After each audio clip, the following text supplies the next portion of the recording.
अस्सलाम वालेकुम रहमतुल्लाहि व बरकातुहू। बिस्मिल्लाहिर्रहमानिर्रहीम।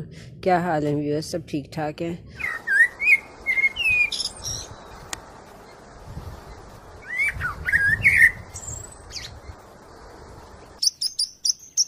व्यूअर्स आज हमारा अपने प्लांट्स को थोड़ा सा फर्टिलाइज़र करने का दिन है। तो आज ये देखिए, ये मेरे पास कुछ दाने हैं डीएपी के। तो इनको मैं गमलों के लंबाई चौड़ाई के मुताबिक इसके हिसाब से मैं इनको डालूंगी। सबसे पहले ये मेरे पास रोज़ प्लांट है, ये काफ़ी बड़ा है, इसके अंदर मिट्टी भी काफ़ी ज़्यादा है।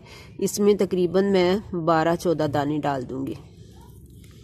इधर साइडों पे डालने होते हैं। तो फिर ये नेक्स्ट डे आप देखिएगा कि इसके लीव्स जो हैं वो काफ़ी निकलने शुरू हो गए हैं। अब ये मेरा गुले दाऊदी का है, इसमें बहुत छोटा सा है। इसके अंदर मैं एक दाना डालूंगी। ये छोटे छोटे गमलों में मैं सिर्फ एक एक दाना ही डालती हूँ। ये देखिए, इसके अंदर भी एक दाना। ये मेरा कलंचू का प्लांट है, इसके अंदर भी मैं एक दाना डालूंगी। ये मेरा रोज़ प्लांट है, ये बड़ा गमला है, इसके अंदर मैं कोई 8-10 दाने डाल दूंगी। तो इसी तरह से ये नीचे भी ये रोज़ प्लांट है, इसके अंदर भी मैं कोई 7-8 दाने डाल दूंगी। इसमें भी 6-7 दाने इसमें भी डाल देती हूँ। और इसी तरह से मैं वो जो गमले का होता है साइज़, और उसके मुताबिक ही इसके अंदर ये डीएपी के दाने डालते हैं। और कोशिश करें कि कम डालें, ज़्यादा ना डालें। ज़्यादा फर्टिलाइजर से आपका पौधा जो है ये तबाह हो जाएगा। ये है दरबरा का, इसके अंदर भी मैं 2 या 3 दाने डालूंगी। 4 डाल दिए मैंने।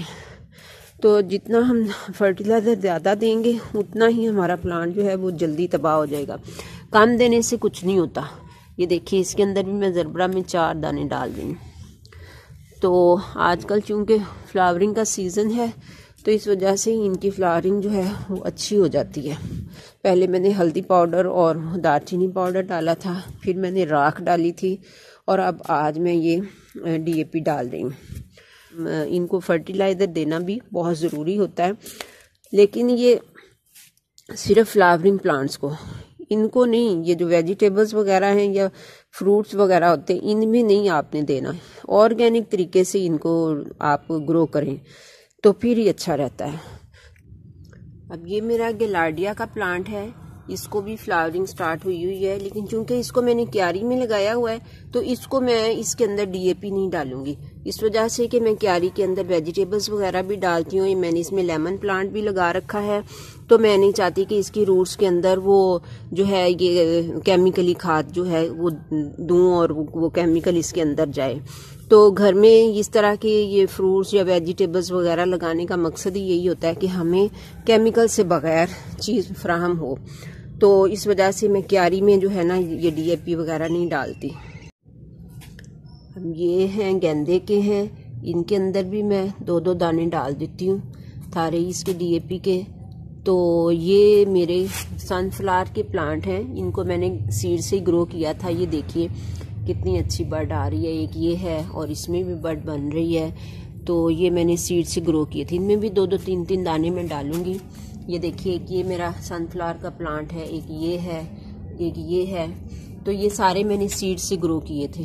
तो ये इनके गमले छोटे हैं, इसलिए इनमें मैं 2-2 दाने डालूंगी। ये धूप की वजह से मुझे तो नज़र भी नहीं आ रहा कि वीडियो में आपको मुझे कुछ दिखाई नहीं दे रहा। अब पता नहीं आपको भी कुछ दिखाई दे रहा है या नहीं दिखाई दे रहा। तो ये देखिए, इनमें भी किसी में 1, किसी में 2। ये इसी तरह से मिट्टी के हिसाब से, गमले के साइज़ के हिसाब से आपने बस डालना है। तो इंशाल्लाह आपके प्लांट्स बड़े ही अच्छे ग्रो करेंगे।